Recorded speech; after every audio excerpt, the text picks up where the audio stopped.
Good evening, everybody. Let's get right into it. So, most of us know that affirmative action was struck down by the Supreme Court in June of 2023. Okay.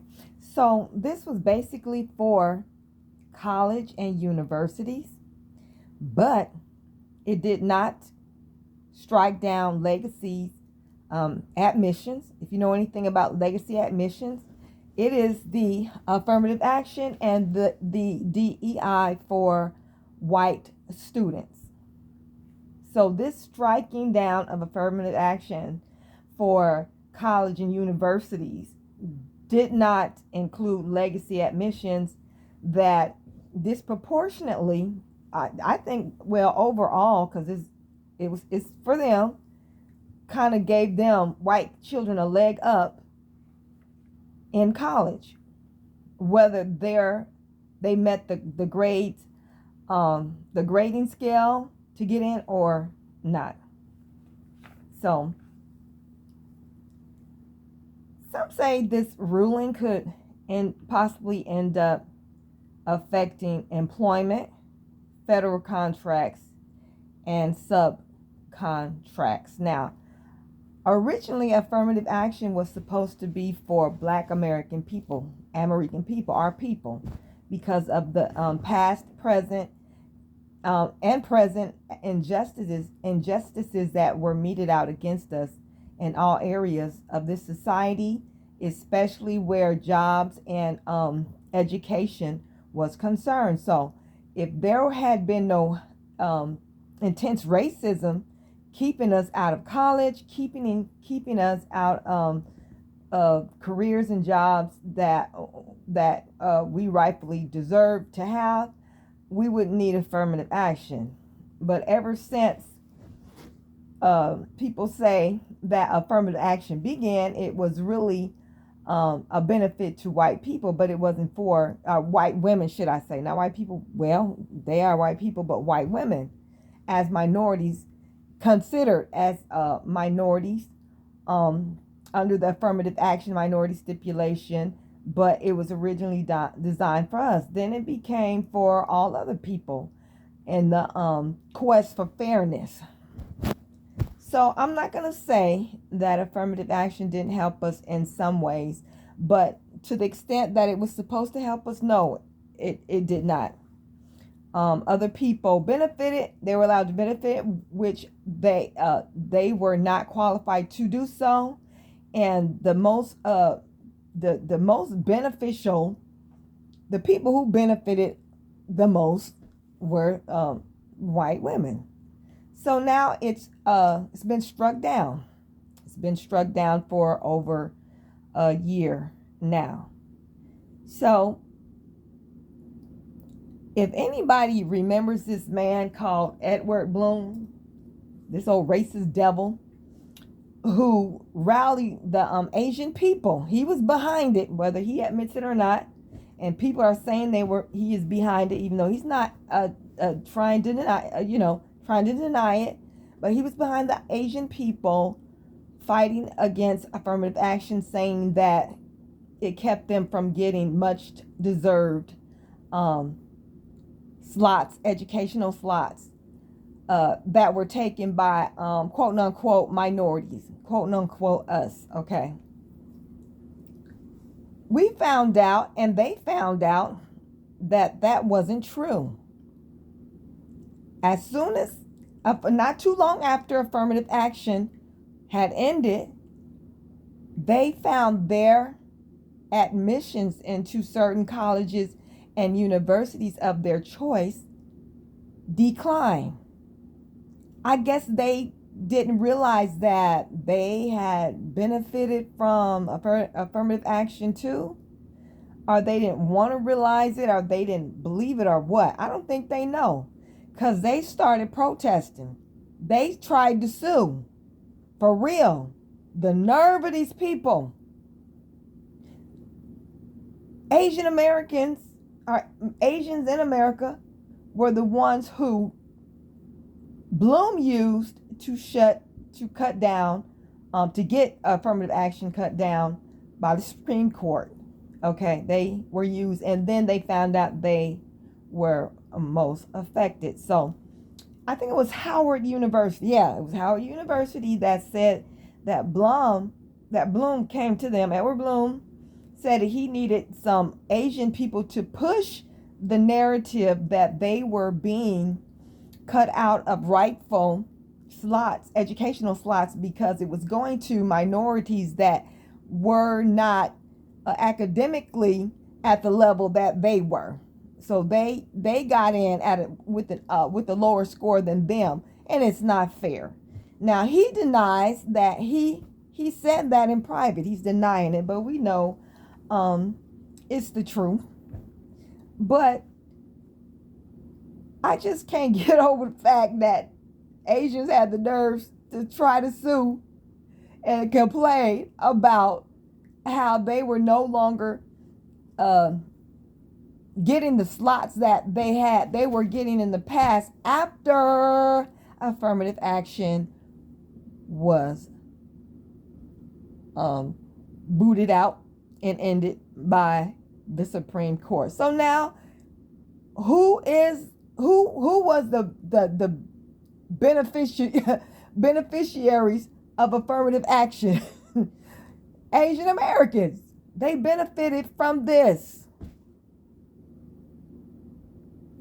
Now, there was a study done on how it affected us, Black American people, and our college admission levels stayed the same. It did not increase. It did not decrease. That says a lot, because it was, like I said, affirmative action was made to, designed to help us to right wrongs and give us back that those benefits that were taken from us unfairly because of discriminatory policies. But it didn't hurt our admissions at all. But it did lower the admissions of the Asian people here in America. So let's go to the part where, because this ruling was supposed to just affect college and university admissions, let's go to the fact that it could end up affecting careers and jobs. Okay, because there are many programs, quote unquote, diversity programs out there. The DEI, affirmative action. There's another one, I can't think of it. Inclusion, something it is about a very racial workforce being very beneficial to the workforce. There's a term for it. I can't remember it. Please forgive me.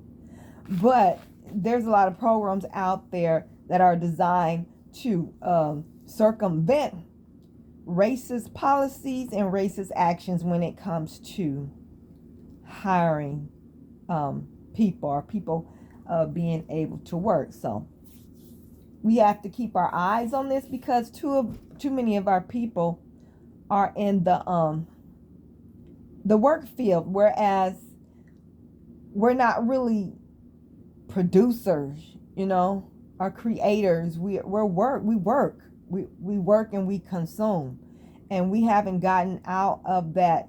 We haven't been able really to get out of that those bad habits. And it's not by accident that we have been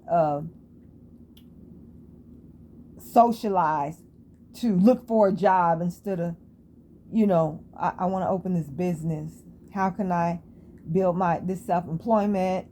And, what's my business plans coming straight out of college? You know what I'm saying? Out of high school, not college, out of high school. Even if you want a profession, what is it that I want to do where I can create money on my own and on the side to become financially independent? We don't have that type of mindset. We have a B worker type of mindset. And right now that's dangerous. We're in an economy that is not doing well at all. We're dealing with hyperinflation. It's supposed to get worse. Every time you look up, people are being laid off. I just recently heard that black women, now this is black American women, in the past 2 years, our employment decreased like a 1% 1%. Now, mind you, everybody's going through this loss of employment, this recession that we're in, that they're not admitting to. Everybody is losing jobs. Everybody's struggling to pay rent, to find another job. And they got kids, trying to keep a place to stay. Rent is sky high. There is not a state in America where you can pay rent making minimum wage. What's minimum wage? What, $7.25? Nowhere in America can you make rent with a minimum wage. It's hard out here. It is hard. But I still keep pushing our people whenever I get a chance to try to develop a business mind. Learn how to invest. Get a trade. Get a skill. Vendor. And I got to encourage myself, even though I hustle, I don't do nowhere near as good as I can do. I've been lazy. I'm not going to lie. I could do a lot much better being self-employed with a skill. So, an unusual one too, but it keeps the bills, I don't I've been feeling the crunch of the economy too, because if the people are not making no money, they're not going to spend it with me. But still, I thank God my bills are paid. I got a roof over my head. And I got plenty of food to eat and yada yada. Okay. But sometimes it does get tight. But I just wanted to talk a little bit about this and just, just be aware of these things. They got so many things happening that is taking our mind off of what it is that we really should be focused on. And really, that's where this economy is going. How are we going to maintain? If there's a catastrophe that happens, natural or otherwise, our family members, how are we going to get in touch with them? How are we going to make sure they're safe?